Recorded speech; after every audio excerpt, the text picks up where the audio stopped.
Chers tous, bienvenue à un nouveau numéro de la revue d'actu de journaux de notre pays, paru du 16 au 22 octobre 2022, que nous entamons avec la voix du Niger, Mouria numéro 215, du 21 octobre 2022, page 3, qu'il titre « L'Amérique salue la démocratie nigérienne ». Pour le quotidien, il faut dire que le leadership politique bazoumien est en train de marquer des points au-delà du Sahel et de la sous-région ouest-africaine. Le premier président de l'alternance démocratique nigérienne, Mohamed Bazoum, est un grand militant de la paix au service des communautés vulnérables ouest-africaines dont il connaît aussi bien la conjonction des facteurs historiques que géopolitiques ayant entraîné cet état de fait, écrit Mouria avant de souligner que le président américain Joe Biden y a été séduit. Il a dépêché directement sa sous-secrétaire d'État aux affaires politiques, l'ambassadeur Victoria Nuland, à venir à Niamey témoigner au peuple nigérien et au président Mohamed Bazoum de son soutien, de sa reconnaissance quant à la gouvernance démocratique. Le président américain salue ainsi la démocratie nigérienne. Le pays qui entame sa première alternance démocratique suite à plusieurs années de soubresauts politiques trouve un chef d'État qui incarne aujourd'hui pour Joe Biden un exemple fort de leader qui tente de faire progresser la sécurité régionale à un moment où cela est plus important que jamais, explique-t-il par la voix de sa sous-secrétaire d'État Victoria Nuland. Le Niger est un partenaire très important des États-Unis, explique la porte-parole du président américain à Bazoum, grâce surtout à la stabilité politique et institutionnelle établie. Dans sa livraison numéro 1128 du 19 octobre 2022, page 3, le bi-hebdomadaire La Roue de l'Histoire nous informe que l'État du Niger décide de ne plus renouveler le contrat d'affermage avec la SEEN. Après plusieurs mois de suspense, indique le journal, c'est désormais acté et c'est officiel. L'État du Niger vient de notifier l'échéance du contrat d'affermage vieux de 21 ans. C'est le ministre de l'Hydraulique et de l'Assainissement, M. Adamou Mahaman, qui l'a annoncé officiellement au directeur général de la Société d'exploitation des eaux du Niger, SEEN, écrit La Roue, pour qui c'est donc clair,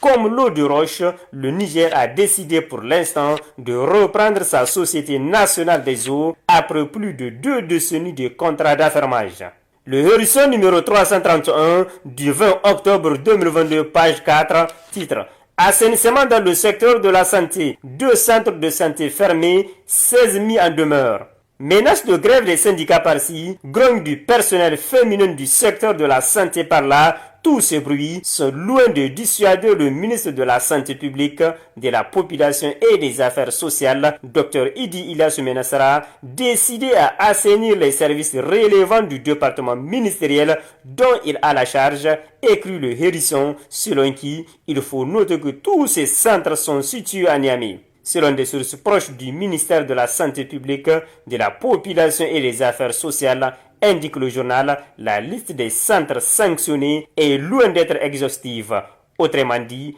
d'autres centres situés dans les autres régions du pays ayant fait l'objet d'inspection pourraient être aussi concernés. Quant à Nia Info, numéro 128 du 20 octobre 2022, page 3, lui, rapporte ceci. Élections législatives partielles, enrôlement des Nigériens à l'extérieur, pourvoir aux 5 sièges restants de la présente législature. Nia Info qui nous informe que le processus d'organisation des élections législatives partielles en vue de pourvoir aux 5 sièges des députés relevant des Nigériens à l'extérieur suit son cours normal avec la poursuite de l'opération d'enrôlement biométrique. Lancé le 15 octobre dernier par la Commission électorale nationale indépendante CENI, cette opération devrait permettre en 2 semaines de recenser environ 180 000 Nigériens à l'extérieur. Pour l'heure, les opérations d'enrôlement se poursuivent dans de très bonnes conditions, apprend-on, dans les 15 pays retenus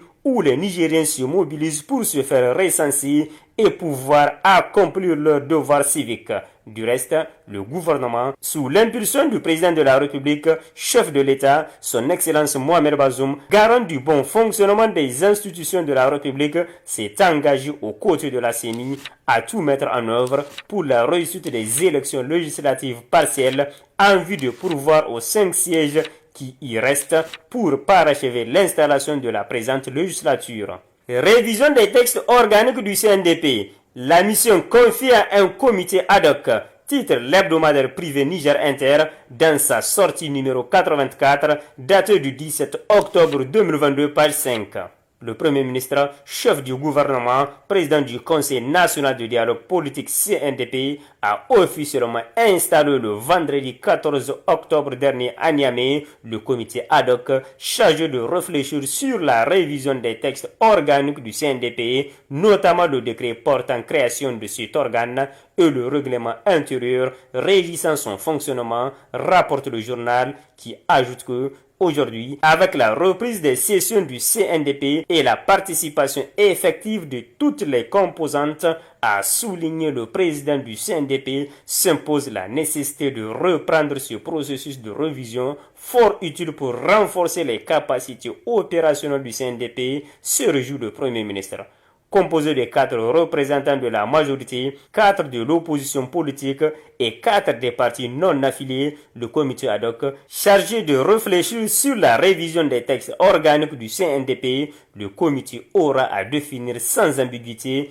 la mission, la composition et les attributions du CNDP. De même, il aura à rendre plus précis le règlement intérieur du CNDP en ce qui concerne notamment les modalités de son fonctionnement, à porter aussi un regard sur les questions de discipline, du quorum, de l'unanimité, du consensus et de réserve et révisiter les définitions de certaines notions telles que majorité, opposition et non-affiliés. De son côté, l'hebdomadaire Le Potentiel, numéro 56 du 19 octobre 2022, page 3, nous parle de l'impérieuse nécessité d'assainir le paysage politique nigérien. Le journal qui écrit « Les regards de toute la classe politique et au-delà, ceux des Nigériens sont désormais tournés vers le comité ad hoc chargé de réfléchir sur la révision des textes organiques du CNDP qui a officiellement été installé le vendredi 14 octobre dernier par le Premier ministre, président du CNDP. Outre les questions considérées comme des préoccupations de premier ordre pour la classe politique, pour le potentiel, les citoyens attendent aussi que soit mise sur la table la question de la pléthore des partis politiques au Niger. Selon un décompte récemment rapporté par Niger Inter,